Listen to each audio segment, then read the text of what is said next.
La mort, c'est un événement qui vient tout chambouler, surtout dans une communauté très soudée. Dans le chapitre 5 de La boîte à merveilles d'Ahmed Sefriou, on va justement plonger au cœur de cette expérience. On va voir comment un deuil est vécu à travers les yeux d'un enfant, et surtout ce que ça nous révèle sur le monde des adultes de Darshouafa. Alors, comment est-ce qu'on va décortiquer tout ça? D'abord, on va s'intéresser à l'annonce de la mort du voisin. Ensuite, on verra comment tout le quartier réagit, comment il entre en deuil. Après, on fera un focus sur le monde intérieur de notre narrateur, qui est vraiment à part. Puis, on essaiera de comprendre ce qui se cache vraiment derrière les larmes des femmes.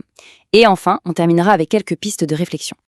Tout commence par une nouvelle qui vient briser la routine, le quotidien de Darshouafa. Et cette nouvelle, elle va complètement changer l'atmosphère de la maison et de tout le quartier.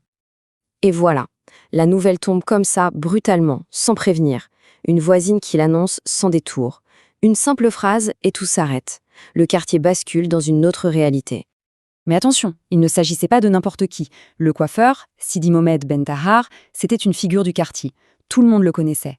Son absence soudaine, elle est donc d'autant plus marquante, plus lourde pour toute la communauté. Évidemment, une nouvelle pareille, ça ne reste pas dans un coin. Ça se répand à une vitesse folle, de bouche à oreille, et ça transforme Darshouafa en une immense maison de deuil. Et là, l'ambiance sonore change radicalement. La maison se remplit des bruits du chagrin. C'est une sorte de symphonie de la douleur. Le murmure des prières, les cris, les pleurs. Une atmosphère vraiment palpable, qui prend tout l'espace. Et face à ça, face à la mort, la communauté a une réaction universelle finalement. Une réflexion sur sa propre fin. C'est une prise de conscience collective, presque philosophique, qui s'impose à tous. Bon, on a vu la réaction des adultes, un deuil collectif, très codifié. Mais notre jeune narrateur, Sidi Mohamed, lui, il est complètement à part. Ce qu'il vit à ce moment-là est beaucoup plus personnel et complexe. Sa réaction est pour le moins déroutante. Il ne pleure pas, non. Il voit sa petite ennemie, Zineb, qui essaye de forcer ses larmes, et paf, il la frappe.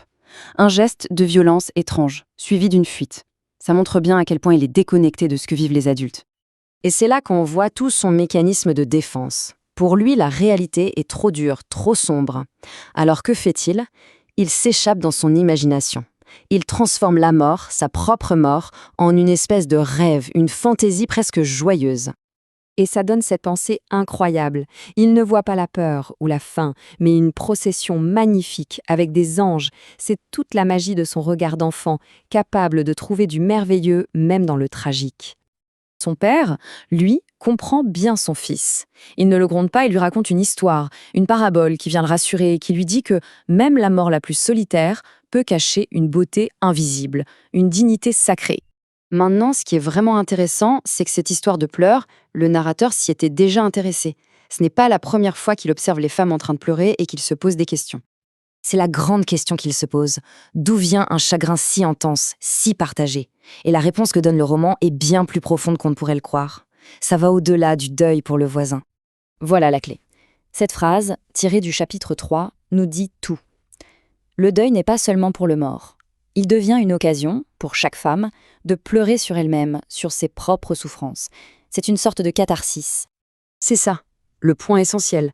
Les funérailles, c'est un cadre socialement accepté, une permission collective de laisser sortir toutes les douleurs, toutes les frustrations accumulées. Un véritable exutoire. Bon, on le voit, ce chapitre soulève énormément de questions, des questions assez profondes. On va explorer ensemble quelques-uns des thèmes importants qui en ressortent. Le premier point, c'est ce contraste immense entre les adultes et l'enfant. Pour les grands, la mort, c'est une réalité sombre et solennelle. Pour le narrateur, ça devient le point de départ d'une fantaisie, presque d'un jeu. On peut aussi se demander à quoi ça sert au fond tous ces rituels. Le chapitre nous montre que ce n'est pas juste pour dire au revoir aux défunts. C'est aussi un moyen de resserrer les liens de la communauté et de permettre une libération émotionnelle collective. Et ça, c'est le paradoxe. Tout le monde est ensemble, tout le monde partage le même événement. Et pourtant, le narrateur s'isole sur son toit, et chaque femme pleure pour ses propres raisons, ce que nous amène à nous interroger. C'est peut-être la question la plus forte que pose ce chapitre. Comment, au sein d'un groupe, au milieu du bruit et des larmes partagées, peut-on finalement se sentir si profondément seul? C'est une réflexion qui reste avec nous bien après avoir refermé le livre.